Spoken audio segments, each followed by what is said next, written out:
I work with them all the time.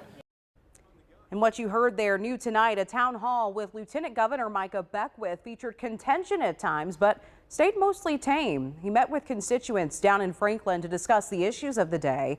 It comes after town halls this past weekend with Representative Victoria Spartz quickly turned fiery with some shouting matches even. As Fox 59's Max Lewis explains, most in attendance disagreed with Beckwith, but commended him for showing up. There were outbursts and boos and jeers from the crowd inside Franklin City Hall tonight. Lieutenant Governor Micah Beckwith took questions for over an hour from people almost exclusively in disagreement with him. One of the most touched on topics, Beckwith's support of private school vouchers, prompted mostly by questions from current and former public school teachers like Pam Jones, who scoffed at the lieutenant governor, claiming he supports public schools. I think he knew while I was talking that he was going to say that at the end. So I don't think he really listened to me. Questions were also raised about cuts to Medicaid, medical marijuana, and Beckwith's often controversial public statements on social issues.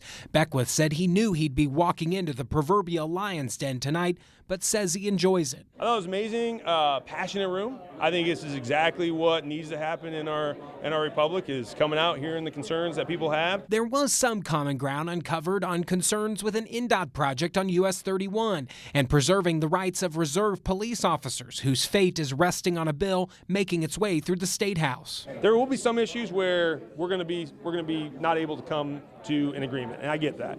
But then there's other issues, and that's what I was looking for tonight, is what are those issues that I don't really know where maybe we can find some common ground. In the end, the feelings from most in the room had not changed. Were you satisfied with any answers, not satisfied? How'd you feel? I am never satisfied with what Micah Beckwith has to say. Well, to be honest, I think it's very traditional politician speak. But they did give Beckwith credit for facing the music. If he did come and he did try to answer questions, it wasn't the answer that I wanted, but that's just how it is. I am glad he held it.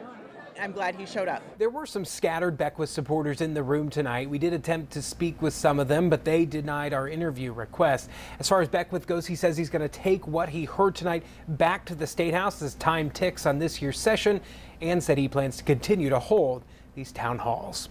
In the newsroom, I'm Max Lewis, Fox 59 News.